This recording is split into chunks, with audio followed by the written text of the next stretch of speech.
não me conhece, meu nome é professor Sérgio Leite, eu sou coordenador aqui do EA2. Queria dar as boas-vindas aqui a todos vocês, né? E espero que vocês voltem sempre nos nossos eventos, que tende a ser grande.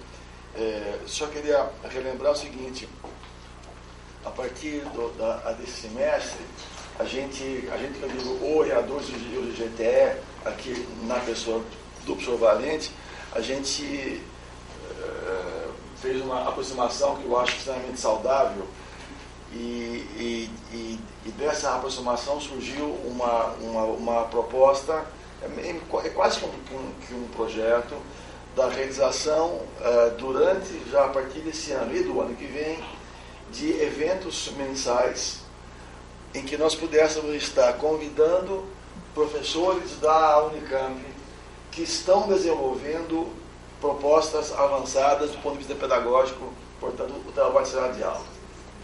Então, nós já fizemos um encontro no mês passado, esse é o segundo, né? Sim. Hoje nós vamos ter aqui o professor Rodolfo, do IC, e o professor Violim, com a equipe dele, trabalhando aqui, apresentando, e a gente pretende realizar isso durante todo o mês, né? Eu acho que a intenção é essa. Eu não vou aqui falar muito mais, porque a gente quer mais ouvir. Eu queria passar a palavra ao senhor Valente. Bom dia a todos e a todas. Queria agradecer ao professor Sérgio pela oportunidade de a gente fazer esse trabalho conjunto, como a gente está planejando, inclusive, para o próximo ano. E eu acho que é uma atividade bastante interessante, porque a gente está nesse processo de colocar à disposição as pessoas para mostrar o que estão fazendo. A gente descobre coisas que acontecem na universidade que a gente mesmo não conhece. E os próprios colegas, quando vêm aqui, falam, né? Meu departamento não sabe o que eu faço isso lá na minha sala de aula e ninguém nunca perguntou como é que eu dou aula, etc. E acho que isso é uma oportunidade de a gente conhecer como que a universidade, como que a Unicamp trata o ensino. Além disso, essas coisas estão sendo transmitidas, né, online, então as pessoas podem assistir de outros lugares, e logo em seguida a essa transmissão a gente faz uma filtragem, vamos dizer assim, um corte do material, então fica disponível tanto a gravação, né, o vídeo, como o material que os professores usam, PowerPoint, ou que seja, na nossa página, que está inclusive linkada também com o EA2. E com isso, então, a gente está criando uma vitrine, né, do que é realmente o ensino, que acontece com relação ao ensino na Unicamp, nessas diferentes unidades e assim por diante. Então, acho que é uma coisa assim, bastante interessante que a gente poder conhecer os colegas e o que acontece com relação ao ensino na área de graduação. Então, mais uma vez, espero que essa parceria seja bastante produtiva, né, nesse sentido de a gente mostrar o que a Unicamp faz. Eu cometi um engano, esse é o terceiro evento, não é o segundo. O primeiro foi do professor Rickson, daí teve um no mês passado, e agora esse é o terceiro. O professor Magna está aqui também, veio dar as boas-vindas, queria convidá-lo. Obrigado. Bom dia a todas e todos presentes, professor Sérgio, professor Valente.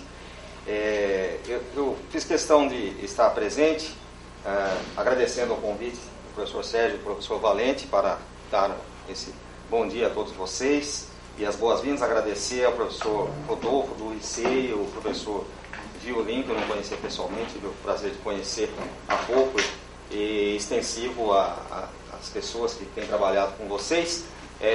Esse evento, de fato, já é o terceiro. O inicial do professor Rickson, infelizmente eu não pude estar presente, estive no passado, no evento passado de aprendizagem ativa.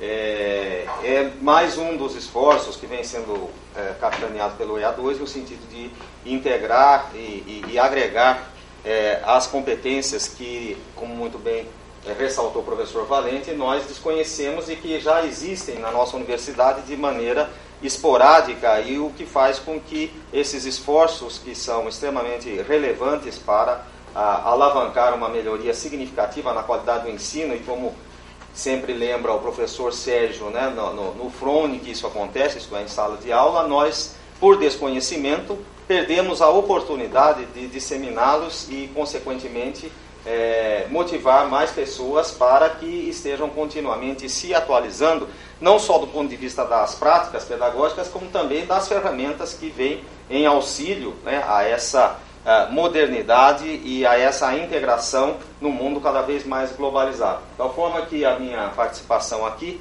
é mais no sentido de dar as boas-vindas a todos os presentes, agradecer os nossos colegas que serão responsáveis pelas apresentações de hoje e, fundamentalmente, dar o testemunho de que esse esforço dos órgãos que são ligados à PRG, na realidade, faz parte de um esforço pleno da atual gestão da reitoria da universidade para que o ensino de graduação, de fato, seja alavancado para a qualidade que nós sabemos que temos condição e temos descoberto, graças a esses esforços capitaneados pelo EA2, dos colegas que estão bastante sintonizados com as atualidades necessárias. Então, desejo aí uma boa manhã a vocês todos de trabalho e parabéns mais uma vez aí ao EA2 e ao GGT.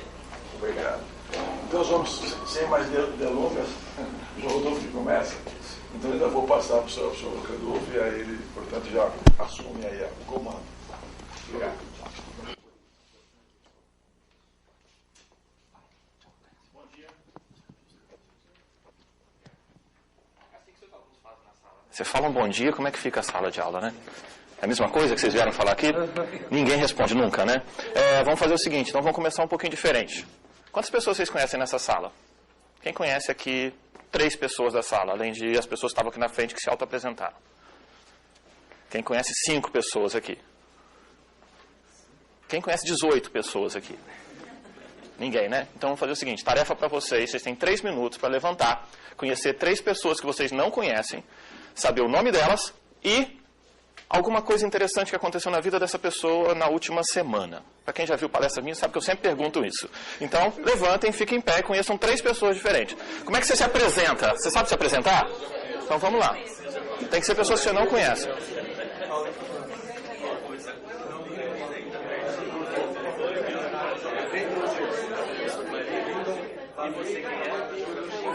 Olá, muito prazer. Eu quero um abraço só. Tem que me dar um abraço. Tudo ótimo. Tudo bom? Enquanto isso eu tomo água.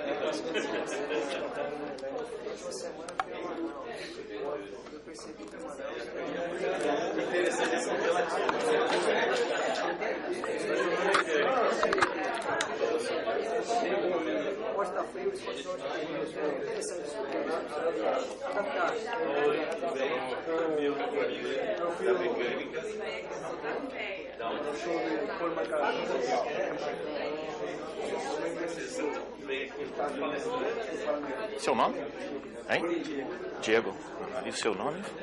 Júlio. É um prazer. Diego. Eu vou usar o nome de vocês daqui a pouco. Só como exemplo.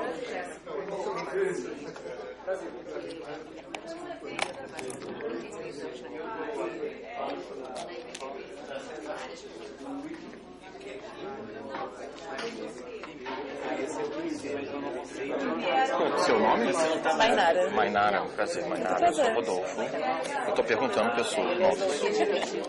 E eu estou sendo gravado, então você também está saindo na internet. Mainara.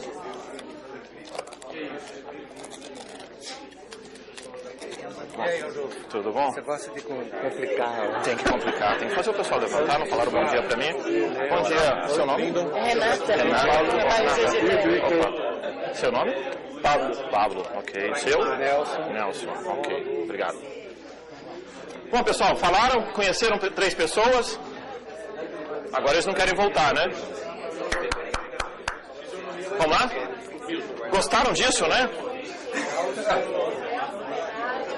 Bom,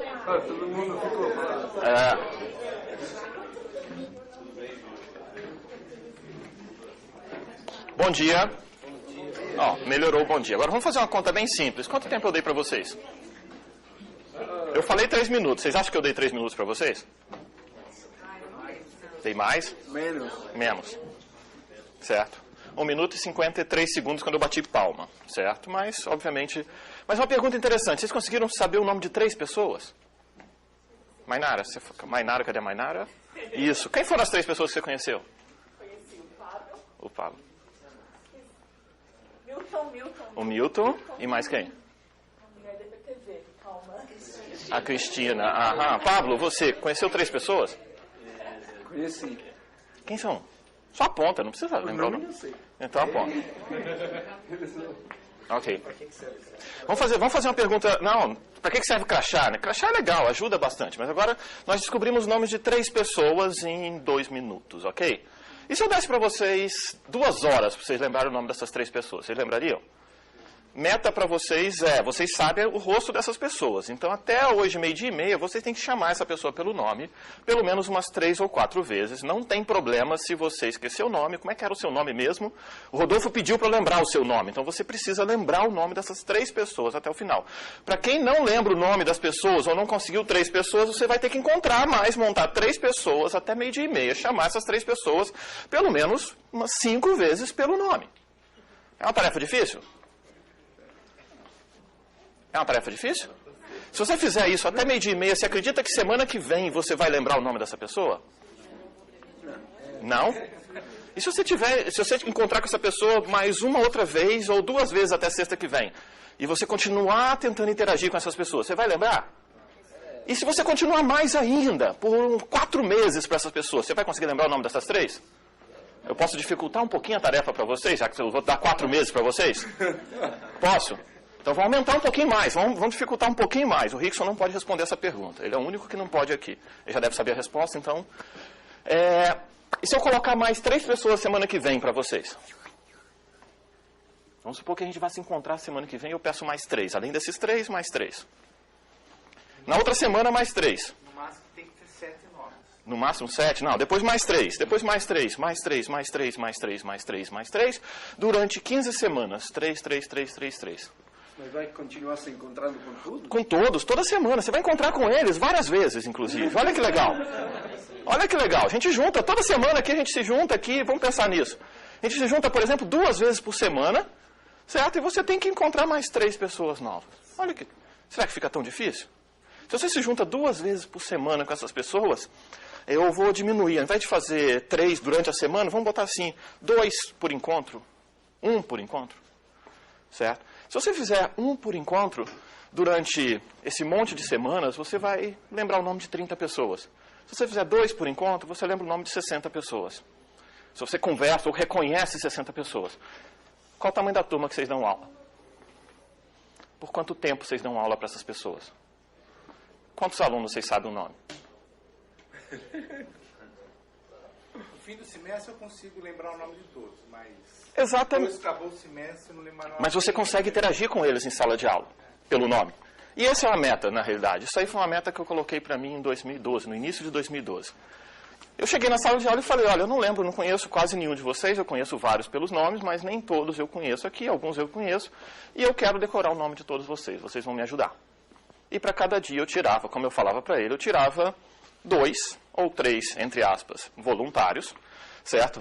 Pela linguagem moderna, a gente falaria que eu fazia bullying com eles durante a aula inteira, porque todo exemplo eram as mesmas pessoas, então Pablo isso aqui, Pablo aquilo ali, Pablo aquilo ali, e eu falava o nome de 2 ou 3 pessoas durante a aula inteira, eram sempre aqueles mesmos 2 ou 3. No final da aula, eu sabia quem eram aquelas pessoas, reconhecia o nome. Próxima aula, exemplos trocavam para outras pessoas. Hein?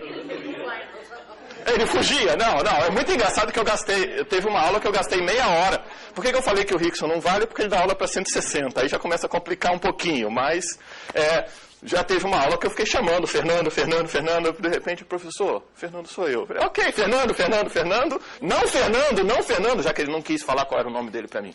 Então, a questão importante é o seguinte, eu sempre achei que eu não fosse capaz de decorar nome de alunos, certo? Eu sempre achei isso. Eu não sou capaz de fazer isso. Que seja durante o semestre. E algumas evidências sempre disseram o contrário para mim. Certo? Eu lembro de histórias de vários alunos meus. Eu lembro de várias situações de vários alunos. Certo? Eu já encontrei, uma vez eu estava no supermercado, estava na fila do supermercado, ouvi a voz de alguém, essa voz é conhecida, olhei para trás. Um ex-aluno meu, com o filho dele no colo, a esposa do lado, eu falei, Rafael, passa na minha frente. A esposa dele virou e falou, poxa, ele lembra do seu nome? Certo? E assim, não foi instantâneo. Eu vou lembrar do nome de todo mundo? Não vou lembrar. A gente não lembra. Na realidade, a gente perde memória. Esqueço, às vezes, até nome de pessoas que eu interajo o dia inteiro. Você vai esquecer, não tem problema. Mas a questão é que você lembra muitas das vezes, e a primeira coisa que você precisa tentar falar é mudar a forma. Não é que você não grava o nome de ninguém. É que você grava o nome de muitos e esquece de alguns. Infelizmente, em certos momentos, você vai esquecer. Certo? E não tem problema chamar de um nome diferente, por exemplo, em certos momentos, certo? Se você errar, e você chega lá e corrige na hora. Ajuda até a você gravar. Tem várias técnicas de tentar gravar nome, eu não vou entrar nesse processo, mas é importante você tentar chamar pessoas pelo nome. Se eu não sei o nome da pessoa, eu chego na hora, seu nome. O cara vem tirar uma dúvida, qual o seu nome? Tal, chama a pessoa pelo nome na hora, isso te ajuda a lembrar o nome dessa pessoa. Por que isso é importante? Isso é importante porque na hora que você chama um aluno pelo nome, ele se sente reconhecido. Ponto positivo pra gente. As mães da década de 90 têm péssima criatividade. Chama Rafael, a sua sala vai encher de gente. Começa a falar, tem vários nomes repetidos. Então sua vida facilita um pouco. Tá? Em especial, turmas de laboratório criavam um grupo de Vitor. É muito fácil. Tem um Vitor, tem outros dois juntos, certo? Você também tem que tentar facilitar a sua vida. Outra forma é você falar, um grupo tem Vitor, Rafael e Gabriel. Aí você pega outro Vitor, outro Rafael, outro Gabriel e forma outro grupo. Tem um Vitor, o outro é Rafael e Gabriel. Já facilitou a sua vida. Quer dizer, você pode pensar e facilitar um pouco, certo? Então não precisem pensar que é algo tão difícil. E um pouco esforço você lembra o nome de metade dos seus alunos, certo? Não é tão complicado assim. Basta você direcionar o seu esforço nessa direção, certo? Então, começando aqui o nosso teste para ver se isso aqui funciona. Eu acho que ele acabou de desconectar. Então a gente vem para cá. Tecnologia é aquilo que... Não desconectou, eu apertei a letra errada. Certo, desculpa. Era um slide em preto mesmo. Ele estava certo. Ok. Aprendizado é aquilo que fica depois que você esquece o que te ensinaram, né? Essa frase, eu adoro essa frase, mas porque eu dou 2 matérias em seguida para os meus alunos, certo? Eu dou uma matéria teórica e no semestre seguinte tem uma matéria prática. E aí eu consigo ver claramente o que me chamava muita atenção. Poxa, eu expliquei isso aqui, eu tenho muita certeza que eu expliquei. No fundo, depois que eu passei a gravar minhas aulas, era óbvio que eu tinha explicado aquilo, porque eu tenho um vídeo mostrando que eu expliquei. Então parecia muito fácil, né? No entanto, é algo que nem sempre eles lembram. E por isso que a gente tem esse slide aqui em preto, que eu queria tentar fazer isso.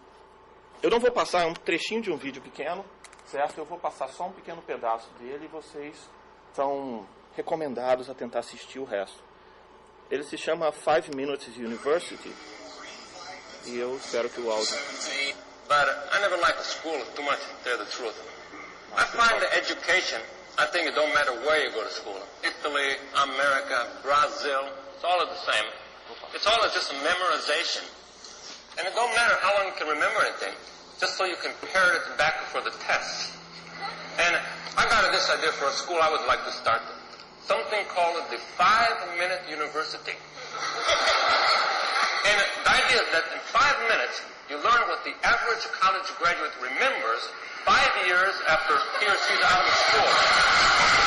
Bom, deixa eu parar por aqui para deixar vocês assistirem o próprio vídeo posteriormente. A ideia, esse vídeo é super curto, é um vídeo de... teoricamente 5 minutos, mas ele está cortado no YouTube em 4 minutos, mais ou menos. Ele chama The 5 Minutes University. E o cara vende a história falando que ele vai te ensinar tudo o que você lembra 5 anos depois da universidade. Ele precisa só de 5 minutos para poder te explicar tudo que você realmente vai lembrar 5 anos depois da universidade. É muito interessante a leitura, mas em especial leva a gente a tentar ver o que tem de conteúdo e tudo mais. Ele fala que o vídeo é em inglês, né? Então ele vai ensinar espanhol, e em espanhol ele vai tentar mostrar para você o que você se lembra depois de 2 anos de curso de espanhol, como está usted? Muito bem, é a resposta e acabou, está feito. Você resolveu e ele vai fazer o exame final, que ele chega para você e pergunta como está usted, e você fala, muito bem, acabou. Como ele é um padre, ele até brinca, né, que ele tem um curso de teologia também, a única coisa que você precisa lembrar é que Deus está em todo lugar. Pronto, o resto...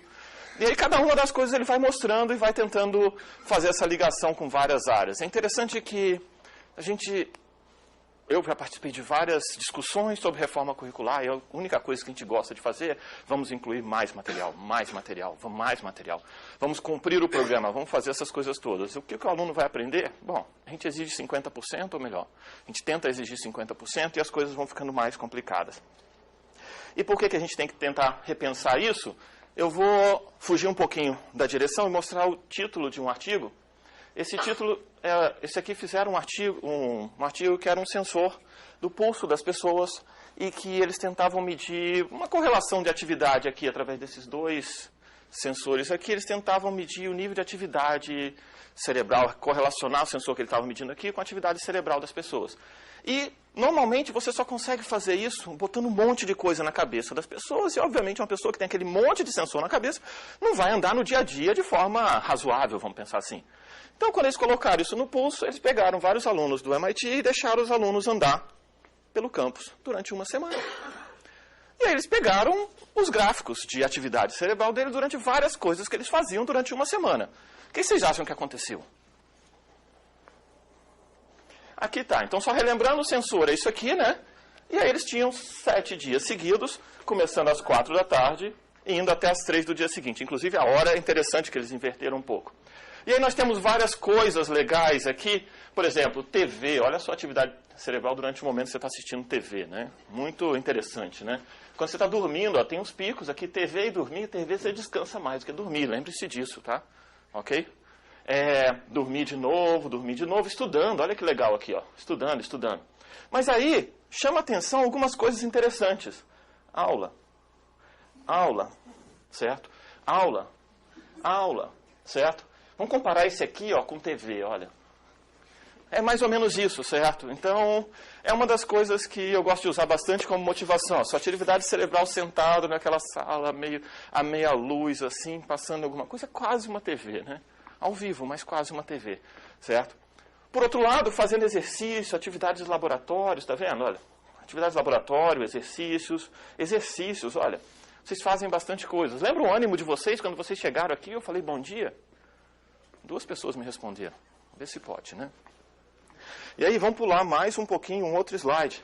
Eu faço parte do comitê da CAPES de avaliação e em 2013, ano passado, a gente trouxe 4 membros estrangeiros. Esse aqui é o John Hopcroft, ele já ganhou o Turing Award, que é como se fosse o Nobel da computação. A gente trouxe esse pessoal para poder avaliar, certo?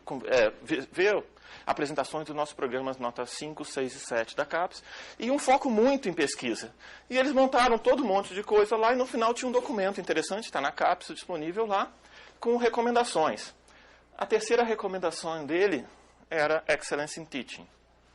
E a ideia geral, e tem mais detalhes sobre isso, mas se você não contrata pessoas que sabem ensinar muito bem, você não está formando a sua próxima geração de bons pesquisadores. Então, esse é um ponto muito crítico para você, certo? Essa é uma coisa bem importante, me chamou bastante atenção. Inclusive, a prioridade que eles colocam isso, certo? O nível que eles colocaram entre os 7, certo? Eles colocaram logo bem para o início, certo? Vale a pena a leitura desse documento. Eles estavam recomendando que houvesse... Tem recomendações gerais, certo? Inclusive para o sistema brasileiro, certo? Se você olhar, a gente não tem isso, certo? Quer dizer, a gente, depois de olhar e assistir a apresentação dos nossos programas de pós-graduação 5, 6 e 7, eles notaram, nós não temos competição por talentos intelectuais entre as universidades. Todos aqui foram contratados pela Unicamp, nunca pensaram em trocar a universidade, e talvez tenham vindo de outra, mas o geral é que você é contratado pelaquela universidade e fica, certo? A gente tem análise muito numérica em vários níveis, né? Então isso é uma coisa que acontece. Aí ele fala de Excellence in Teaching, eles não ouviram falar disso lá, então eles chamaram bastante atenção para isso, certo? O desenvolvimento profissional dos docentes novos, certo? Usar revisores externos, como no caso a gente montou, fazer mobilidade entre instituições, certo? E tentar fazer busca de interdisciplinaridade entre computação. No fundo, isso aí tem um pouco de viés de computação também. Mas foram coisas que eles recomendaram como questões de qualidade que você deveria perseguir, além dos itens que a gente demonstrou lá, tá? Eu chamei a atenção desse daqui. Bom, espero que vocês estejam motivados, né? Acredito que vocês já chegaram aqui, já têm uma noção um pouco melhor do que vocês esperam. Então, vamos tentar falar um pouquinho por que eu estou aqui na frente falando para vocês, ok? Essa é a ideia geral. Vou falar um breve histórico, eu tenho 2 slides sobre isso, certo? Eu dou aula da disciplina de arquitetura de computadores. E o grande problema dessa disciplina que eu falo é que a gente tem muitos diagramas, muitas coisas de circuitos de computadores lá dentro que eu tenho que tentar explicar para os alunos e tentar colocar para eles entenderem essa parte. São diagramas imensos e isso continuamente, eu troco o diagrama, vai para outro. Então, é um volume muito grande de dados. E uma das coisas que me chamava a atenção é que eu precisava, de alguma forma, checar se os alunos estavam vendo isso. Por mais que eu quisesse, os alunos certamente não teriam nem tempo, nem condições de copiar todos os diagramas, quanto menos acompanhar, sei lá, trocando páginas e páginas de slides e tudo mais. Então, daí que me motivou a tentar procurar formas alternativas para explicá-los. Certo? Eu fazia animações de circuitos, eu vou tentar mostrar pela minha história. Então, eu pegava retroprojetor, ainda sou da época de retroprojetor, alguns daqui não são mais, não conhecem nem o que é aquilo, mas era aquela coisa grande que você colocava uma transparência em cima e ele projetava. E eu chegava ao ponto de pegar uma sala com essa largura inteira, então eu começava no canto de lá, chegava nesse canto, colocava meu retroprojetor, tinha um quadro ali, fazia anotações no quadro do que eu estava projetando, puxava o retroprojetor na sala, projetava de novo o mesmo circuito, fazia anotações e voltava e fazia para lá e para cá. Tinha variações de fazer isso aí sem o retroprojetor, botava duas transparências em cima da outra, anotava em cima delas, e aí tinha várias formas de pensar ou de tentar ver. Às vezes eu preferia fazer essa no quadro, porque eu deixava anotações que o aluno podia recuperar, porque se eu tirasse a transparência ele não ia lembrar, mas tem um pouco dessa leitura, dessa direção. Depois a gente passa para o PowerPoint, quer dizer, tudo que estava aqui, no fundo a gente só trocou, foi um passo bem tecnológico, é mais fácil passar isso aqui, eu posso imprimir para eles, mas não teve uma evolução tão grande assim. Eu comecei a trabalhar com tablet PCs que permitiam você ter canetas e usar essas canetas para anotar em cima da tela. Isso deu uma evolução bem interessante, você conseguir explicar melhor aos alunos e permitir que os alunos entendessem todo aquele seu rabisco, toda aquela sua parafernália tecnológica, ficava só num computador que eu conseguia escrever direto na tela. Isso me ajudou bastante. E a gente começou a fazer várias coisas nessa linha. Ganhamos um prêmio Technology for Teaching 2007 HP. Na verdade foi 2006, mas a ideia HP é o ano 2006 educacional deles, então aqui chegou em 2007. Então, se você olhar o oficial é 2006, para a gente é 2007. A pergunta básica é o que você poderia fazer com $70 mil para melhorar o ensino, melhorar a educação, melhorar o aprendizado. E a HP doou tablet PCs para a sala de aulas, certo? E a ideia era você conseguir fazer atividades em sala de aula. Então, ela doou toda uma sala de aula com wireless, com toda a infraestrutura. E eu comecei a usar isso espalhando tablets PCs para os alunos, certo? 20 deles numa sala de aula, e eu passava, usando a mesma ferramenta, eu passava slides para ele, passava o diagrama, eles anotavam, mandavam de volta para mim, que a gente conseguia ter um pouco mais de interação. Mas, novamente, lembrando aquele número 20, quantos alunos vocês têm em sala de aula? Eu tinha 70. Então, não é uma coisa tão direta assim. Dava um pouquinho mais de dificuldade. Mas, por outro lado, a gente tinha como efeito interessante muito mais perguntas e muito mais respostas em sala de aula. Muito mais interação entre docentes e alunos. Isso era uma coisa super interessante. Os alunos, a gente chegou, inclusive, a medir, numa outra disciplina que estava usando a mesma infraestrutura, quantas vezes os alunos faziam perguntas. Por falar em perguntas, ninguém fez nenhuma até agora. Lembre-se que é permitido, tá? Ok? Quantas vezes um aluno fazia pergunta? Quantas vezes eles faziam isso? E quais eram os alunos que faziam perguntas? Vocês certamente sabem quem são os alunos que fazem perguntas. Quem são e quando eles fazem perguntas. E a gente notou que o número de perguntas aumentou significativamente e a dispersão entre os alunos da turma também aumentou. Simples pelo fato de que eles podiam mandar a pergunta através do software. Eles podiam anotar alguma coisa no circuito, rabiscar o circuito e mandar de volta para mim com uma seta perguntando o que é isso. Eu recebia, a gente tinha uma versão do software onde ele podia mandar anônimo, tinha outra versão que podia identificar, simplesmente porque às vezes é melhor identificar para eu saber onde ir, não ter que perguntar quem é e obrigar o cara a levantar a mão de novo, e aí novamente eu voltava para o caso anterior. Então, os alunos aumentaram bastante a interação entre eles, certo? E a gente tinha a questão da infraestrutura envolvida aqui, quer dizer, todo o processo vinha aqui, exceto pelo fato de que a gente tinha 20 tablets PCs, a gente tinha que levar 20 computadores, notebooks para a sala de aula, trazer, carregar. Só para você ter uma ideia em que lugar vocês conhecem hoje de livre acesso para vocês que vocês têm 20 tomadas para carregar 20 notebooks ao mesmo tempo? Notou uma coisa simples? Vamos começar só até ali. Depois, o resto a gente nem precisa conversar tanto.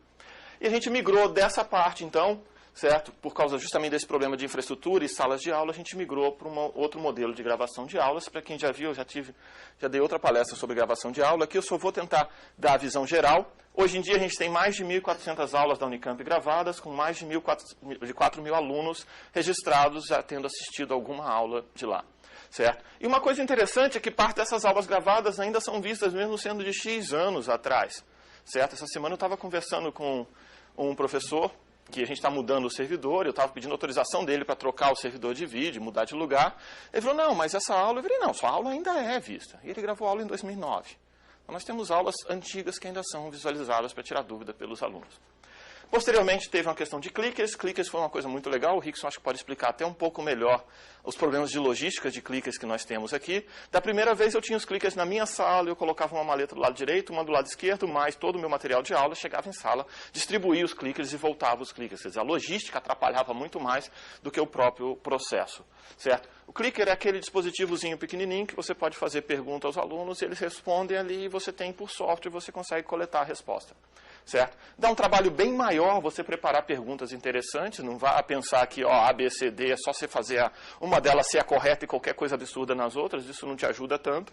Você dá um trabalho bem interessante você preparar as perguntas para o clicker e tem vários estudos mostrando resultados interessantes para eles. Mas aí, se a gente tentar ligar isso aqui, um aprendizado interessante, que eu queria ver se vocês conhecem, um resultado de efeito colateral que a gente começou a usar, a tentar interpretar depois dos vídeos, foi o seguinte. Com quanta antecedência seus alunos estudam para a prova? Vamos lá. Quem acha que é um dia, levanta a mão.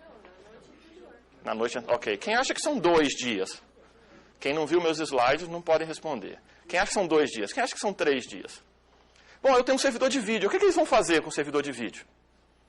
Certo? Eu gravei todas as aulas. Eles vão assistir as aulas de novo, né? Então, eu tenho essa pergunta para vocês. Que dia que foi a prova? Esse aqui é o tráfego no servidor, esse aqui é o dia do mês. Qual dia que foi a prova? Certo? Foi no dia 13, no final do dia, né? Foi no dia 13, no final do dia.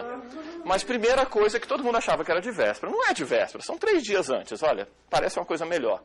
Mas, por outro lado, acontece aquele efeito. Ninguém está estudando, alguns estão estudando, de repente todo mundo, opa, tem prova dessa matéria. E a gente tem que resolver todo o processo. Então, isso era uma das coisas também que me deixava um pouco mais incomodado. No fundo, a gente é um pouco de ator nesse processo, né? Eu estava conversando com o pessoal da HP, quando eu mostrei isso aqui, mostrei vários resultados. Eles fizeram um workshop mundial para várias das pessoas que ganharam no mundo. E quando eu falava isso, eles achavam super estranho, assim, pesado. Por que seus alunos não estão se engajando mais? Aí, num dado momento, veio na minha cabeça comentar para eles que nossos alunos ficavam em torno de 26 horas por semana em sala de aula. Então, imagina, se o cara tentar assistir mais 26 horas de aulas regravadas aqui, ele já vai gastar 52 horas por semana. Quer dizer, nossos alunos não têm tempo no dia para fazer todo esse processo. Nós temos uma culpa nisso, que a gente bota os nossos alunos em sala de aula por muito tempo. Eles não deveriam estar lá tanto tempo em sala de aula. A gente gostaria que eles fizessem. E principalmente se a gente ligar isso aqui com aquele gráfico lá no início da atividade cerebral deles em sala de aula. Talvez a gente esteja deixando os alunos descansarem em sala de aula para eles estudarem depois, não sei. Mas tem um processo aí que a gente tem que começar a reolhar. Nossos alunos ficam muito tempo em sala de aula. Certo? A gente deveria repensar como a gente pode fazer isso. E aí vamos falar um pouquinho mais sobre arquitetura de computadores, que é o nosso objetivo hoje. Certo? Esse aqui é um dos diagramas, certo? Que eu começo explicando para os meus alunos, certo? Isso aqui é a parte de dentro de um processador produzido em 1985, certo? Se você pensar que a computação evoluiu desde 85 para cá, você deve pensar que as coisas começaram a ficar um pouquinho mais complexas, certo? Então, esse é um dos diagramas mais simples, a gente fala sobre ele na graduação. Não se preocupe, algumas pessoas estão assustadas, não vai cair na prova nossa, certo? A gente não vai colocar na prova agora. Mas, primeiro, o grande ponto aqui é que a gente tem que explicar sinais passando, pedaços. A gente divide isso aqui em 5 pedaços, 1, 2, 3, 4, 5. A gente estuda cada um dos pedaços, fases, a gente mostra como isso pode ser quebrado, tudo mais. Um grande ponto importante para vocês lembrar aqui é que a gente chama isso aqui de pipeline. É o jeito que o processador executa instruções, então a gente chama de pipeline. E esse pipeline, como eu mostrei aqui, tem 5 pedaços. Então a gente chama de um pipeline de 5 estágios. É isso que os alunos vão estudar, boa parte do livro dele, um pipeline de 5 estágios. É dos mais simples que a gente vai ter, mas a gente consegue estudar, explicar os conceitos deles todos aqui. E através disso aqui você consegue rodar um programa de computador, E eles conseguem fazer tudo isso, inclusive no celular e qualquer outro dispositivo posterior. Essa era a ideia principal. Então, em arquitetura de computadores, no caso do nosso curso de engenharia de computação, a gente tem duas disciplinas, uma teórica e uma prática, certo? Na disciplina teórica, uma das coisas, eu sempre usei o modelo tradicional, é uma das disciplinas que eu pretendo mexer um pouco mais, mas eu queria dar a noção dela, porque eu vou falar hoje na disciplina prática especial, certo? Mas eu tentava colocar algumas atividades a mais em sala de aula, em especial o que eu chamava de exercício do capítulo, pelo menos. Pelo menos uma atividade, uma aula do capítulo, onde esse cara tem que fazer algo diferente, que não é passar um monte de slide na frente da sala. Então, um exemplo que eu gosto de falar muito é, suponha que você tenha 20 músicas em seu computador e queira gravá-las no CD. Quanto tempo você vai gastar? Suponha que você tenha 20 músicas no seu computador e queira gravá-las no CD. Quanto tempo você gasta? Não sei, uns 5 minutos, 10 minutos? 5 minutos, 10 minutos. Por que você acha isso? Pensando em como eu gravo as fotos do laboratório pelo Nero, sabe? Ah, entendi. Certo. Ok. Certo. Seu nome? Ricardo. Você, quanto tempo você acha?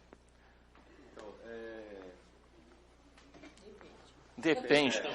Isso tem uma coisa interessante. Na realidade, numa das primeiras aulas dessa disciplina, eu falo para eles que boa parte das minhas respostas vão ser 32 ou depende. Certo? Boa parte das respostas dele. E eu falo para eles que 32 vai ser a resposta de alguma das perguntas da prova. Tem muita coisa com 32 nessa disciplina, tá? 32 é 2 elevado à quinta, a gente gosta muito de potência de 2 em computação, então tem muita coisa. O problema é que eu não falo qual pergunta da prova que vai ter a resposta 32, mas depende também a outra. Mas uma questão muito importante que eu gosto de chamar a atenção aqui é que eu praticamente não dei dados, exceto por falar que eu tenho 20 músicas, o resto eu não falei nada. Quantas músicas cabem dentro de um CD? Depende. Por que depende? Do tamanho da música, tem um monte de coisa assim, certo? Depende do tamanho da música e tudo mais, certo? Então, vira aluno e pergunta, poxa, mas quanto tempo tem uma música? Quantos de vocês proíbem seus alunos de usar celular em sala de aula? A minha resposta é, eu duvido que nenhum de vocês tenha uma música no seu celular e não consiga olhar o tamanho dela. Aí o cara vai pegar o celular e vai olhar, poxa, é uma coisa super simples, ele tem um celular lá, ele sabe o tamanho da música, ele sabe quanto tempo tem uma música. Todas têm o mesmo tamanho? Não, mas certamente se a gente tentar simplificar isso aqui, a gente vai falar, suponha que você tenha 20 músicas de 3 minutos cada para gravar no seu computador. Quer dizer, já é real. Imagina, pega a sua coleção de música ou de fotos e pegue só as que tem 3 minutos. Eu só quero de 3 minutos. Já não é uma coisa muito real, não é verdade? Ok, mas o que você quer fazer? Essas músicas vão caber lá? Eles vão ter que descobrir o tamanho do CD. Qual o tamanho do CD? Quantos minutos de músicas cabem no CD? E eles começam a fazer perguntas, na realidade. E essa é a parte interessante. Então, a gente tem alguns passos, certo? Eu gasto uma aula inteira, a gente usa uma aula inteira nessa direção, certo? Que a primeira coisa que eu peço para eles é para escrever as perguntas que eles têm sobre esse assunto. Eles não tem que resolver o exercício. Vai escrever as perguntas. Me faça perguntas. Eu não vou falar para você fazer em voz alta, cada um faça as suas perguntas, certo? E aí, eles montam um lote de perguntas, certo? E eu simplesmente pergunto na sala, quem tem uma pergunta, quem tem 2 perguntas, quem tem 3 perguntas, quem tem 5 perguntas, quantas perguntas?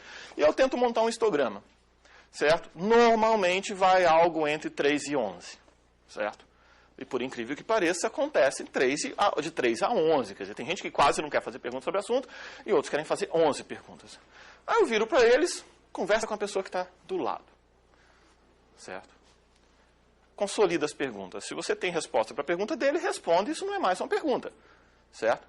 Se você não sabe a resposta e não colocou aquilo como uma pergunta para você, isso é uma dúvida sua também. Se você achar que é irrelevante, não coloque. Mas junta vocês dois e eu preciso de uma lista unificada de perguntas entre vocês. Aí os números vão para 7 a 9 perguntas. Quer dizer, não são 3, nem 11. E tipicamente dessas 7, se a gente pensar assim, por algumas simplificações que eu poderia ignorar em alguns momentos, para aquele momento do curso, a gente cai para umas 6, 5 perguntas, onde a gente precisa responder. E aí, obviamente, eles pensam que eu vou responder essas perguntas, né? Mas, na realidade, são eles que vão responder. Às vezes, outros alunos da turma, ou às vezes, numa situação dessa. Qual o tamanho de uma música? Vá pegar seu celular ou seu computador e descubra o tamanho da música.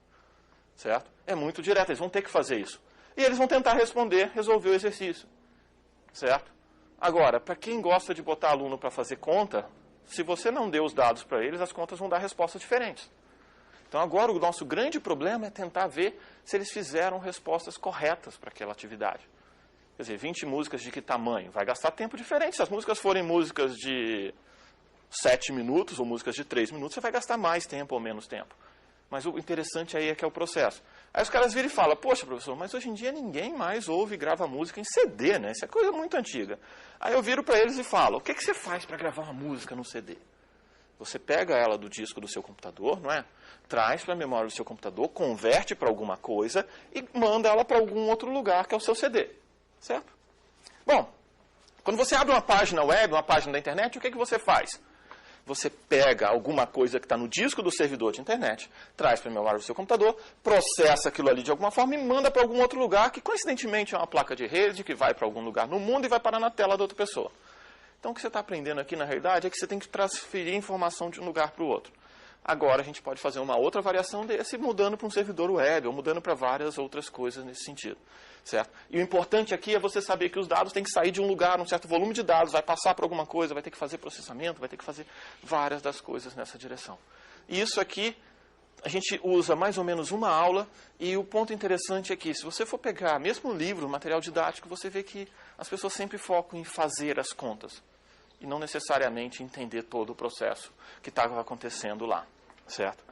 Bom, isso aqui, nesse estilo de modificação que eu tenho atualmente nas disciplinas teóricas, vamos passar para as práticas que são as que eu acho mais legal. Na disciplina prática, eu tentei também tirar um pouco, como é que a gente pensa numa disciplina de laboratório? Laboratório de... Quem aqui está envolvido em disciplinas práticas? Qual a sua? Química geral. Química geral. Laboratório de informática. Laboratório de informática. Minha teórica, mas vai ser prática, instrumentação. Ok. Então, só para falar algumas coisas. Geralmente a gente pega roteiros, não é? Geralmente a gente dá um roteiro para o aluno. Qual o tamanho do roteiro que vocês dão para o aluno no laboratório? Pequeno. Pequeno, o que é pequeno? 3 folhas. 3 folhas, legal. É pequeno. Ok, mais o quê? Vamos lá. Rickson, qual o tamanho de um roteiro de um laboratório de física?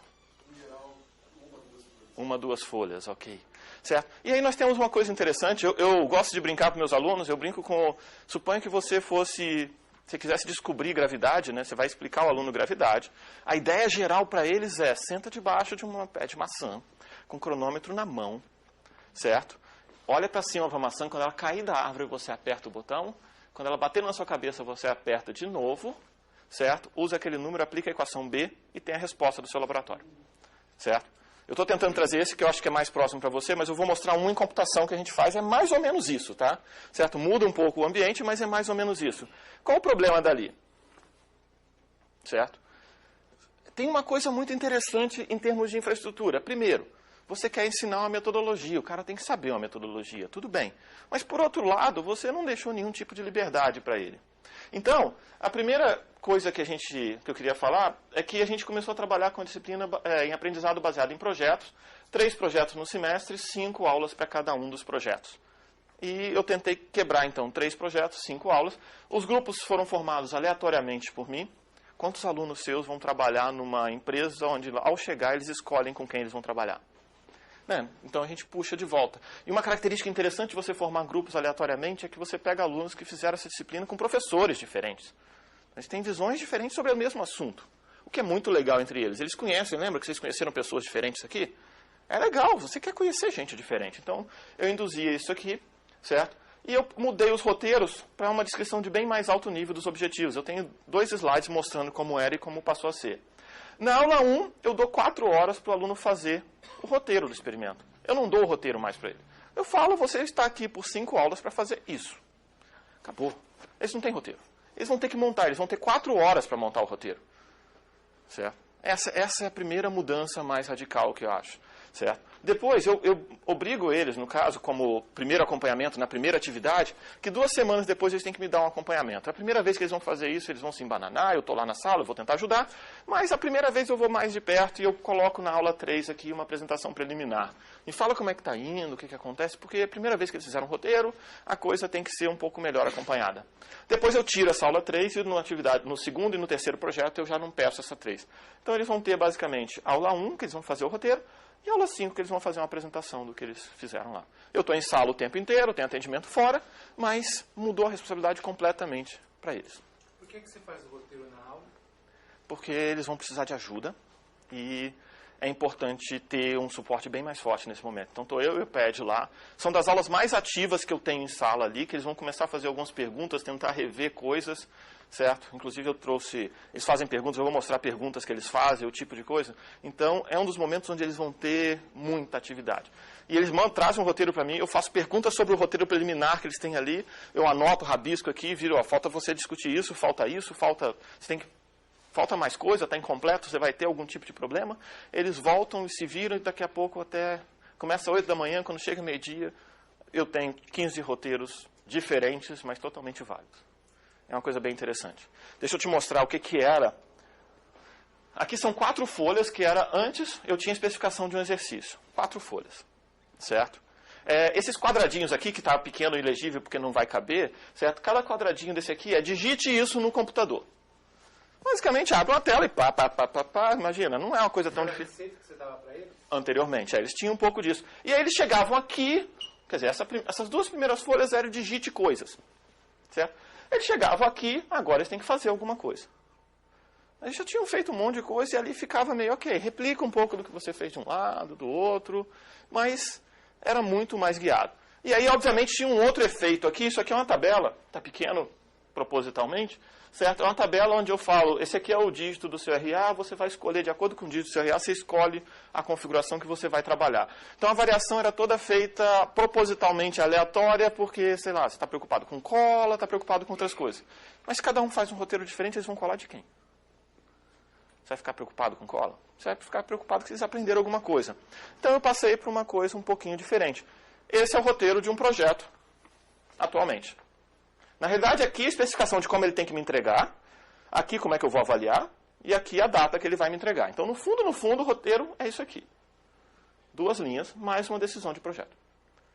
É isso aqui que eu falei para eles. O objetivo deles você vai ter que desenvolver um benchmark com ao menos 5 componentes e avaliar o desempenho de pelo menos 5 equipamentos computacionais ou parte deles distintos. Quer dizer, você vai pegar 5 computadores separados e vai me dizer qual é mais rápido, segundo os seus critérios, que você vai ter que definir critérios. Por que você vai ter que definir critérios? Porque você vai ter que encontrar um uso para eles. Quantas vezes você já ouviu falar que esse computador é melhor para fazer essa coisa, esse aqui é melhor para fazer aquela outra, não é? Então você vai ter que escolher uma coisa para fazer e vai ter que definir critérios para avaliar essa coisa e você vai ter 5 semanas para fazer isso em pelo menos 5 computadores e colocá-los em ordem, certo? E aí eu falo, então, você vai ter que discutir coisas como o que você vai avaliar, como você vai avaliar, que garantia seu benchmark fornece, quer dizer, você não está mentindo para mim, certo? Que eu posso virar e falar, ok, o azul é melhor, o vermelho é o pior, e vai mostrando, o verde está no meio, o preto é o último de todos, o branco está lá na outra ponta, certo? Quais são as suas condições de contorno? E aí eu boto, inclusive, um etc. aqui, porque eles vão ter que ver mais coisas, certo? E uma das coisas interessantes que sempre que eles vêm me perguntar, eu falo para eles, ok, imagina que na 5ª semana, lá no final, na hora de entregar, eu pego esse meu notebook aqui e te entrego e falo, classifica ele também, bota aí no meio. Mas, professor, isso não está na especificação. Eu falei, exatamente, você tem que ser capaz de colocar mais um. Você não pode fazer uma coisa totalmente fechada. Porque imagina, você vai escolher 5, de repente chega alguém com 6º, não, vou ter que começar de novo, mais 5 semanas? Não. Então você tenta induzi-los a fazer isso. Então eles são obrigados a pensar na metodologia de avaliar o desempenho, como eles vão avaliar, o que eles vão avaliar. Alguns começam, vocês já devem ter visto, computadores mudaram daqueles HDs para SSDs. Tem aluno que fala, eu só vou medir velocidade de armazenamento do computador. Aí o cara vai, HD, SSD, tudo mais. O cara vai pegar, eu vou medir servidor web, eu vou medir um computador para eu usar aqui durante um semestre. E aí cada aluno tem seu notebook, eu tenho o laboratório da sala, tem um computador em casa, e eles começam a medir essas coisas todas diferentes. Certo? Fica muito mais ativo que eles começam a decidir o que eu vou medir. Alguns alunos sempre viram e falam, poxa, eu vou medir a placa gráfica, que eu quero jogar mais. Legal. Aí eles chegam àquela ótima conclusão de que eu vou tocar um filme, e o filme precisa de 30 ou 60 quadros por segundo. Essa é a velocidade normal de um filme. E a maior parte dos computadores que existem hoje já rodam mais do que, são capazes de rodar mais do que 60 quadros por segundo. Então, no fundo, o seu computador que está tocando o filme, ele está de braços cruzados lá tocando o filme de vez em quando. Logo, você não vai conseguir medir tanto o desempenho. Então, eles caem em situações parecidas com essa, onde eles vão ter que descobrir uma outra técnica de medir a mesma coisa. Eles vão ter que medir. Falar que todos são iguais? Será que eles são? Certo? Então, isso aqui ajuda bastante eles a pensarem como colocar, certo? E a ideia, eu migrei todos os experimentos para uma simples especificação. ponto... Diga.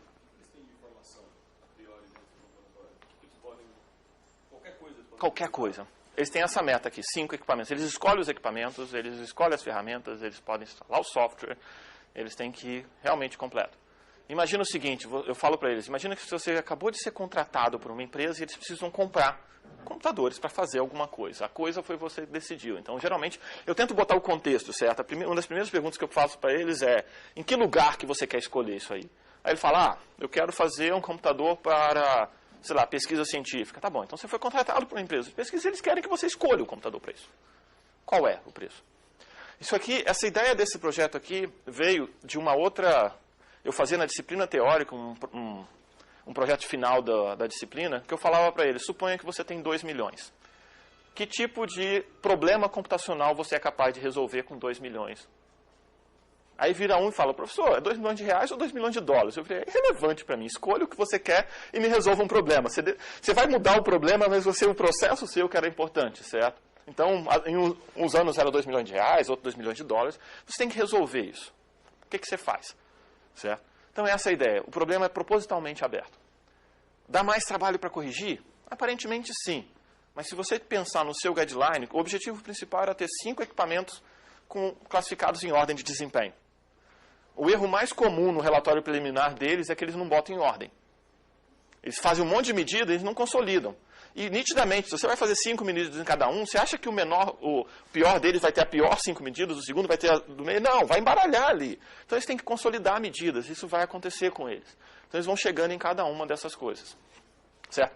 Paralelamente a isso, eu mudei. Aí, fugindo de tecnologia, né? Eu trouxe de volta, vocês devem conhecer esses cartõezinhos, certo? Eu tenho uma pilha deles em sala de aula, eu trouxe 2 aqui, eu tenho o slide aqui com eles, que eu estou em sala de aula com eles. Aqui, se alguém de vocês fizer uma pergunta, eu posso ajudar a responder e tentar fazer alguma coisa aqui. Mas como tem muita gente em sala e eles não estão todo mundo prestando atenção, é uma disciplina de laboratório lá na frente, toda vez que alguém faz uma pergunta, como você fez uma pergunta agora, a gente vai, modeling é uma coisa interessante, você fez uma pergunta para mim, não fez? Então, você vai escrever a pergunta aqui. Deixa eu te dar um em branco, porque se eu te der um preenchido, não vai. Você vai escrever a pergunta e a resposta. Sobre a sua própria palavra. E eu faço isso com todas as perguntas que aparecem em sala de aula. Então, o aluno vem fazer uma dúvida comigo, eu peço a ele. Oi. Não, ele vai escrever agora. Agora. E você acabou de ganhar mais uma. Você escreve a pergunta que você acabou de fazer para mim. Essa hora é para escrever a pergunta ali e escrever a resposta. E eu tenho uma boleta. Olha quantos que eu trouxe aqui, ó. Tem mais aqui. Na verdade, oi? Isso não é bullying, certo? Na realidade, você pode pensar que os alunos vão parar de fazer perguntas, mas isso não é verdade. Certo? Isso não acontece, certo? Deixa eu falar algumas perguntas para vocês. Eu trouxe 2 delas aqui. Aqui tem uma outra coisa, né? Como contabilizar a influência de um processador superescalar? Isso é uma pergunta deles. E aí, isso aqui surgiu. Lembra que eu falei para vocês daquele pipeline? Quantos estágios tinham? 5, né? Ok. E ele era de que ano? 85. Depois disso, uma das técnicas que surgiu para acelerar o computador se chama processadores superescalares. Uma da forma, ele roda mais de uma instrução por vez. Aquele primeiro era de uma em uma. Certo? E aí ele precisa, como ele estudou um processador escalar, ele precisa descobrir o desempenho de um superescalar, que é capaz de rodar mais de uma por vez. Certo? Então, o que ele precisa fazer, ele não sabia como fazer isso, ou não lembrava, veio me perguntar. E a resposta é, você tem que identificar instruções que podem entrar no pipeline juntas, ou seja, aquelas que não têm dependência uma da outra, que você pode fazer ao mesmo tempo. 2 coisas ao mesmo tempo. Ok, isso aqui veio para um cartão, inclusive é um dos cartões que eu tenho aqui, provavelmente, certo? E fica ali no canto. Eu deixo uma pilha na frente da sala, os alunos podem consultar ali. Às vezes tem muita pergunta ao mesmo tempo, você está com uma fila, mas eu deixo os cartões ali do lado e ele consegue tirar dúvida até no próprio cartão. Eu já experimentei no passado fazer isso via internet. Tem uma página toda bonita, toda cheia de coisas lá. Demora mais, porque eu vou ter que responder. Certo? Eles vão fazer a pergunta e eu vou ter que responder. Eles não vão lá consultar. Então, em sala de aula, funcionou muito bem. Está ali no canto, vários fazendo ao mesmo tempo, e está tudo aquilo lá. E tem um outro efeito interessante, que os alunos acreditam que se as perguntas estão na internet, eu posso consultar a qualquer momento, e ele acha que a pergunta dele vai ter sido feita por outro aluno, e de repente não foi. Pelo menos no cartão você mostra para eles, ok, suas perguntas estão aqui, as perguntas que eles fizeram estão aqui, e você vai poder fazer outras. Já tem sua resposta? Não tem a resposta, olha. Isso é uma das coisas que acontece. Eu não deixo eles saírem de sala se não tiver resposta. Inclusive o café você não toma se você não tiver resposta. E aqui, outra coisa interessante, como contabilizar um pipeline de 3 estágios, quando não existe um para MIPS, que é uma outra coisa interessante. Você estuda um processador de 5 estágios, eu falo, agora você tem que fazer uma atividade de laboratório, é um outro projeto, né? Você tem que fazer algum de 3 estágios. Aí a primeira resposta que ele fala é, poxa, eu não estudei um de 3 estágios em sala de aula, né? Certo? E de 3 é muito maior do que 5, deve ter mais complicação. Então, ele vai e tenta responder. Eu virei, ok, você vai ter que achar algum outro processador que tenha e que você consiga fazer a adaptação necessária. E aí vem a resposta dele, né? Adaptar ou simplificar, certo? Um pipeline de outra arquitetura, ele inclusive deu um exemplo aqui, certo? Para poder levar em consideração as consequências desse pipeline, certo? Tanto quanto a data hazard e branch prediction, quer dizer, as propriedades que ele precisa levar em conta lá. Então eu peguei aquela atividade e falei, ok, você aprendeu um de 5, como é que seria com 7, com 13, com outras variações que você não tem no seu livro? Se vira, certo? É claro que eu estou em sala para tentar ajudar, a gente tenta induzir uma resposta ou outra, mas no geral você tenta virar e falar, será que não tem mesmo? Vai procurar. E volta aqui.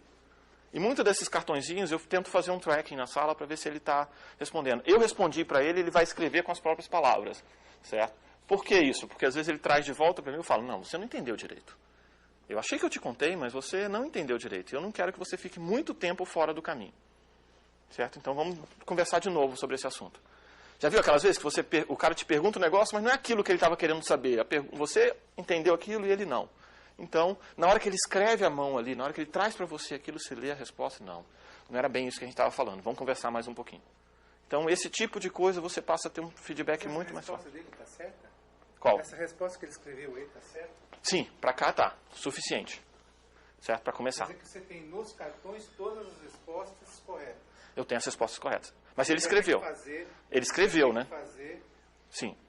Porque a primeira resposta que ele coloca provavelmente não está correta. Sim, aí eu devolvo o cartão para ele. Tá lápis. Aí ele vai ter que refazer. Ele vai refazendo.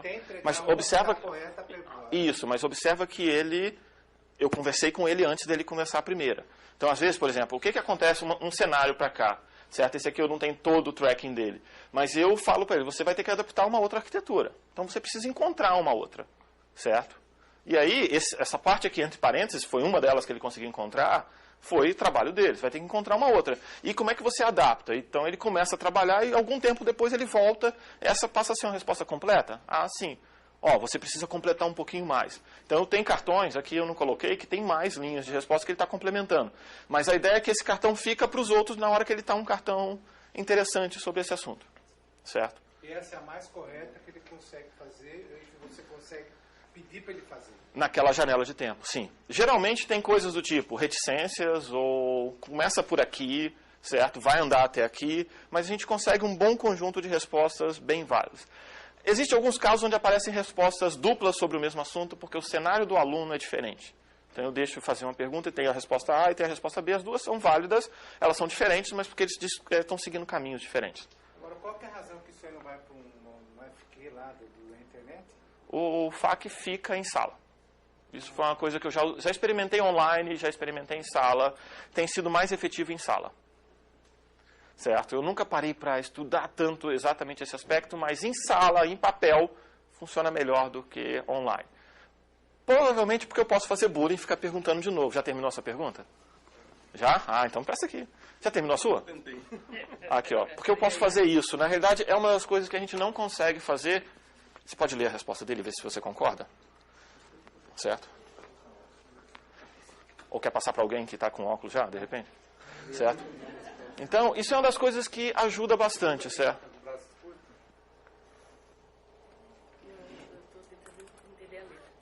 As perguntas e respostas são escritas antes ou depois de serem feitas, respondidas? Resposta. Agora. Em seguida, a pergunta da resposta. Certo, essa foi... Como é que é o seu nome? Hein? Edilene. Viu? Então, a ideia geral é você ter isso no momento. O que acontece é que os alunos começam a fazer as perguntas muito parecidas em algum momento, e isso aí acelera o seu atendimento. Você é os alunos estão fazendo cada um projeto separado. Às vezes você economiza um pouco do seu tempo que você não tem naquele momento de atender todos os grupos ao mesmo tempo. Certo? Então, isso dá uma aceleração na resposta. Certo? O que acontece? certo? Primeiro que os alunos ficam surpresos com essa especificação tão abstrata, certo? Eles acham que está faltando coisa. Vocês devem ter notado também, né? Que só aquelas 2 linhas, né? E eles passam a primeira aula notando que eles são capazes de completar tudo aquilo e chegar em algo que eles vão fazer. Alunos ficam super surpresos. Poxa, eu sempre quis medir isso aqui, eu sempre quis fazer essa coisa, eu nunca soube como fazer isso. Eu falei, você já sabe, você só precisava parar, sentar e tentar fazer, certo? E para ligar um pouco, eu tenho vídeo das aulas teóricas, certo? Então, alguns deles tem vídeo sobre isso, se você quiser. Tem livro sobre isso anotado. A bibliografia está em outro lugar, né? Você tem livros, tem um monte de material que você pode voltar e pegar. Diga, seu nome? Nelson, só um anterior. Os cartões ficam lá nas aulas. Ficam, como se fosse assim. Na outra disciplina, na outra vez que você vai dar disciplina, você começa do zero. Eu tendo a começar do zero, certo? Assim, pelo menos a primeira aula fica do zero. De vez em quando eu insiro alguns, mas não conte com isso. Eu gosto que as dúvidas sejam novas, mesmo que sejam de novo as mesmas dúvidas, certo? Uma coisa importante que eu notei é o seguinte, se eles vão para caminhos diferentes, eu não consigo prever todos eles. Então, na realidade, o que eu faço é que eu uso esses cartões tentando preparar um pouco mais material de suporte para eles, para as outras edições. Certo? De repente tem algum problema, você está usando um computador, um laboratório de graduação que talvez não tenham todos os softwares instalados, tem um monte de coisas e quando você tem aquele roteiro fixo, você sabe onde eles vão potencialmente fugir do roteiro, qual é o tipo de erro que eles podem cometer, então é mais fácil você controlar o ambiente. Então tento usar esses cartões como, ok, próxima vez eu vou ter que tentar pensar um pouquinho mais nessa direção, mais de infraestrutura para eles e menos de especificação. Normalmente eu nunca mexi tanto na especificação, mas assim, o software que eles precisam instalar, já instalei esse software num semestre no laboratório, de repente no semestre seguinte estava mais difícil instalar. Eu tinha um roteiro, eu tenho um vídeo no YouTube explicando gravar, mudou a versão do software, o vídeo já não funcionava direito. Então, às vezes, próximo semestre eu vou trocar esse software, porque ele muda muito rápido e todo o material tem que reproduzir todo semestre para poder fazer aquele guia bem preciso para eles. Então, vou usar um outro software que é um pouquinho mais estável, fácil de instalar para eles. Eles vão instalar no laboratório, eu instalo no laboratório, eles vão querer instalar em casa, então tem um monte de coisa. Já criei máquina virtual, então essas coisas aqui me ajudam mais a preparar a próxima edição da disciplina, que no fundo isso aqui também tem uma pequena anotação de quais problemas eles tiveram. Então, eu consigo melhorar as próximas edições. Diga, seu nome? Milton. Eu não sei em que semestre que essa disciplina fica. Sétimo. Ela pressupõe conhecimento anterior, porque você fala que você pega os cartões para atualizar as próximas edições do seu curso, da sua disciplina. Ele pressupõe conhecimento anterior e você percebe nos alunos problemas que vêm das disciplinas anteriores e como que você trata isso? Você reclama com o professor anterior ou você tenta... Às vezes o professor do anterior sou eu, tá? Mas observa que ele vem de uma outra disciplina que são 3 ofertas por ano. Então, quando sou eu fui responsável por uma delas só, certo? Então, a gente conversa entre os outros professores também alguma dessas coisas, certo? Essa é uma das coisas importantes. No fundo, o aluno está aqui para uma cadeia de disciplina, não para uma só, né? Então, seu nome?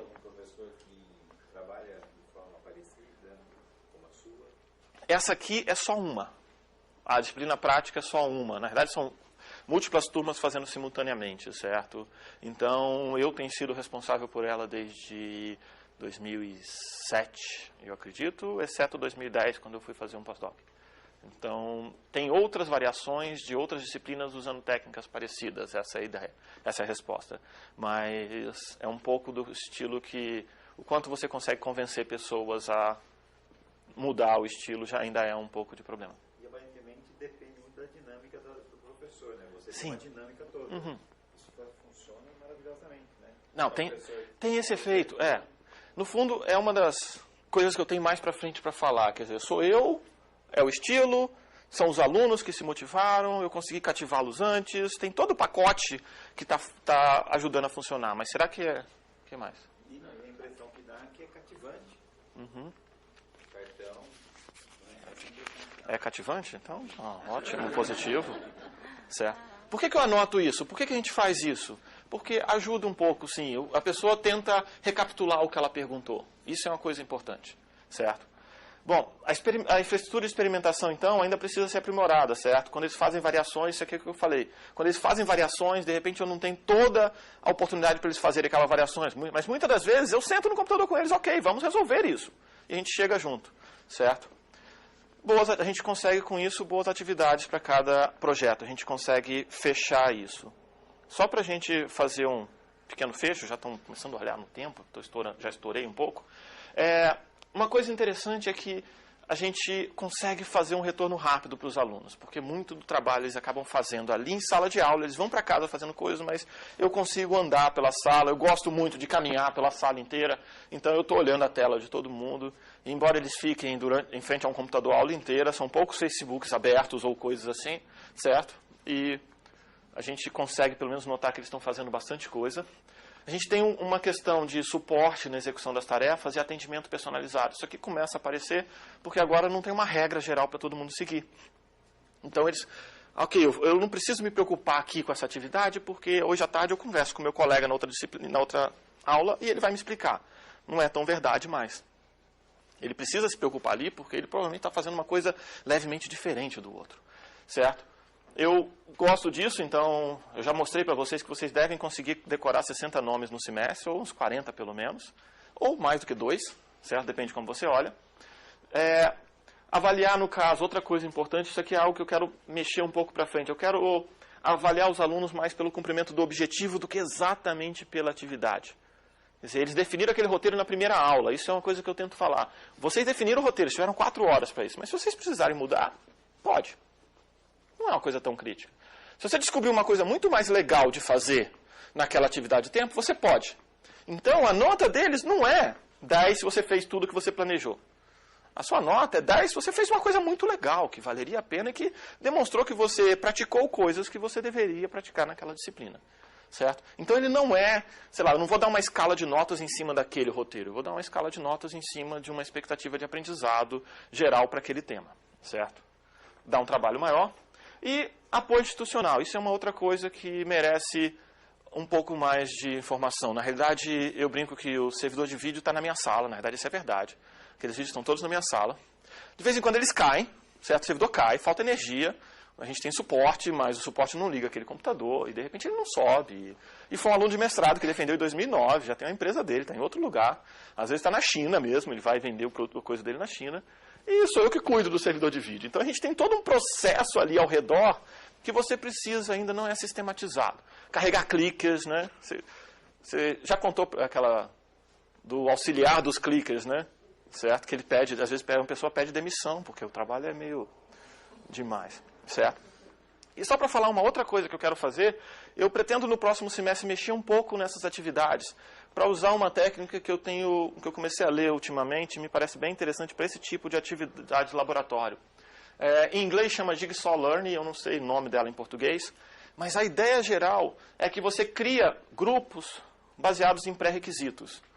Certo? Então, para você fazer uma certa atividade, você tem que saber, para você construir um prédio, você tem que saber fazer fundação, você tem que saber fazer laje, você tem que saber fazer um monte de coisa, certo? Ao invés de você botar um grupo só para fazer o prédio em si, você primeiro cria grupos de especialistas. Então, as primeiras atividades da disciplina vão ser para formar especialistas em temas. Então, você vai criar grupos e esse grupo faz uma coisa que é diferente desse grupo, que é diferente desse. E depois eu pego um aluno daqui, um aluno daqui e um aluno daqui. Isso aqui, a ideia geral é que esse cara, você vai ter um especialista em cada coisa, e esse especialista em cada coisa, você monta um grupo com a combinação de pessoas, de forma que seja capaz de fazer um projeto. Então, as primeiras aulas, eles aprendem coisas bem distintas, e depois eles trabalham de verdade em equipe, tentando complementar a atividade deles. E tem uma coisa interessante, que quando você monta um grupo, geralmente os alunos podem vir ou ser induzidos a pensar que, poxa, eu não preciso me preocupar tanto, porque fulano é bom, ele vai fazer o trabalho dele. Agora, se você deixa falar para ele, olha, você vai para um grupo sozinho depois, e você vai ser o responsável por esse pedaço. Você vai ter que levar as suas anotações. Eu já fiz isso em algumas atividades à parte, aí, fora de palestras, outras atividades, e era muito legal você ver que a pessoa, calma aí, eu também tenho que saber isso, certo? Isso é a indução. O cara não está, ele está preocupado nos detalhes porque ele vai ter que levar aquilo para frente. Então, a ideia é espalhar o laboratório nas primeiras atividades, fazer um lote de atividades e fazer uma composição de skills. Isso é um pouco o modelo que é usado em escoteiros, por exemplo. O escoteiro ganha aquele monte de coisas aqui. Um escoteiro sabe fazer fogo, sabe fazer fogueira. O outro sabe montar uma barraca. Se você vai fazer um acampamento, você precisa de alguém que tenha aquela coisa de saber montar uma barraca e um outro que saiba fazer fogo, por exemplo. E outro que saiba sei lá o quê. Essa é a ideia, certo? Existe um conceito, inclusive, em tecnologia chamado de micro-badges. São pequenos, certo? Coisas que você coloca para a pessoa. Como é que você faz isso? Você começa o semestre... Com skills, vários skills separados. E eles vão fazer atividades distintas em pequenos grupos. E aí você vai pegar as pessoas que sabem alguns dos skills necessários para os projetos e montar um projeto. E isso vale para o semestre inteiro ou só fica para um projeto? Essa forma ainda estou tentando pensar. Eu não sei se eu vou fazer, por exemplo, a primeira aula do projeto, os skills são separados e depois eu monto os grupos, ou se eu faço uma sequência de um mês de skills distintos, cada aula alguma coisa, e de repente eles vão para os projetos, ainda não está. Eu tenho que parar nessas férias, vai ser bem pensativo nesse sentido. É algo que eu acho que vai ajudar bastante, principalmente por essa questão de embaralhar os grupos. Eu gosto dessa ideia de embaralhar os alunos durante o semestre, sabe? Porque você vai conhecer pessoas novas e você também vai ter formas de pensar diferentes. Diga, Milton. Tem mais papelzinho aqui, vocês não estão... Deixa eu só... Milton, fala. Já que você tocou no assunto de montagem de grupos, você tinha comentado antes da questão de... Você vai ganhar um. Aleatoriamente, e a tua justificativa é a que eu uso também na empresa, assim, no escola com quem você trabalha. A gente, quando a gente aplicou métodos de aprendizagem ativa, foi uma questão que a gente se debateu muito. Como que a gente monta os grupos, né? No primeiro momento foi aleatório, no segundo momento a gente começou a tentar trabalhar com outras formas de montar o grupo. Uma forma que a gente pensou é na questão de você disseminar mais o conhecimento, porque você tem alunos que estão mais atrasados, tem alunos que estão mais adiantados, e você, de alguma forma, ao longo das avaliações, sejam elas avaliações diagnósticas, você vai montando grupos que tem pessoas que estão meio adiantadas, pessoas que estão mais atrasadas, e você, dentro do próprio grupo, consegue disseminar o conhecimento. Isso é uma maneira que a gente pensou, na verdade, eu nunca estudei sobre isso. Queria que você comentasse, já que você contou dessa ideia, como que você pega uma disciplina que não é laboratório, como que você faz para montar grupos, se você já pensou... eu falo que o meu modelo é pseudo-aleatório. Quando é pseudo, que significa que é algum motivo. Então, o primeiro grupo pseudo-aleatório que eu formo, eu boto a turma alfabética e pego de 3 em 3. Certo? Então, porque obviamente facilita, os Vitors estão juntos, lembra da história do Vitor, do Rafael, tudo mais? Isso facilita muito a minha vida. E assim, é aleatório em vários aspectos, não todos, mas é aleatório em vários aspectos. Depois eu começo a montar por outros critérios, certo? Mas eles continuam, entre aspas, pseudo-aleatório. O último grupo, em especial, o último projeto, eu tenho um problema que eu preciso resolver ainda. Tem alunos que são aprovados no segundo projeto. 3 projetos, eles passam no segundo. Completou, fez tudo certo e somem. E deixa os colegas na mão. Então, o que acontece? Essa disciplina é de 7º semestre, mas ela não bloqueia mais nada para frente. Eu tenho aluno que já está morando em São Paulo, trabalhando numa empresa, e ele vem aqui uma vez por semana para a minha aula. É uma coisa realmente complicada. Eles chegam para mim e falam, professor, eu corro risco de ser demitido. Eu falei, ok, mas você não devia estar nessa situação. A gente conversa bastante. Não são muitos alunos, eu tenho 60 alunos, mas você tem às vezes 3, 4 alunos que estão em situações como essa. 3, 4 alunos, se eles estiverem em grupos diferentes, isso vira um problema grave. Certo? Porque eles podem afetar 3, 4 grupos. Mas se eles estiverem em grupos juntos, não. Então, o meu pseudo-aleatório, em certos momentos, tenta unificar problemas ou soluções. Além disso, eu tenho alunos que estão em situações diferentes do curso e talvez seja interessante agrupá-los. Certo? Já aconteceu, mesma situação, o aluno já está trabalhando em São Paulo, está em alguma outra coisa, ele vira, professor, eu só consigo trabalhar no final de semana. Aí eu também. Ok, ficam juntos. Certo? Não necessariamente por critérios negativos, às vezes é por critérios positivos. Às vezes eu viro para o cara, ok, você quer trocar esse projeto por um outro mais legal ainda? E tem alunos que querem, certo? Então a gente tem algumas atividades que eu falo que é um track meio paralelo da disciplina, certo? Na época que estava em moda a coisa de TV digital, começou aquela coisa, eu falei, ok, se você quiser, eu falo, a gente pode fazer um projeto em cima de TV digital para você andar de ponta a ponta toda a infraestrutura. Mas aí é sempre separado, então a formação vai nesse sentido. Eu não tenho ainda uma fórmula que eu considere, ok, eu vou usá-la para sempre. Mas uma das coisas que eu tento fazer é levar em conta a presença dele, o quanto ele está trabalhando lá, não necessariamente nota, certo? Mas o quanto ele vem à atividade, o quanto ele participa ali, tentando tanto puxar um aluno, é interessante, tentando tanto puxar um aluno a participar mais, certo? E tentando, de alguma forma, também não afetar o grupo negativamente. Você vê que tem aluno ali, ok, não está. Teve uma aluna no início desse ano que ela ter um problema no joelho, ela estava naquela iminência, opera, não opera. Aí o critério de formação do grupo dela, eu falei, ok, quem aqui mora razoavelmente perto de você ou tem um carro e pode te dar carona?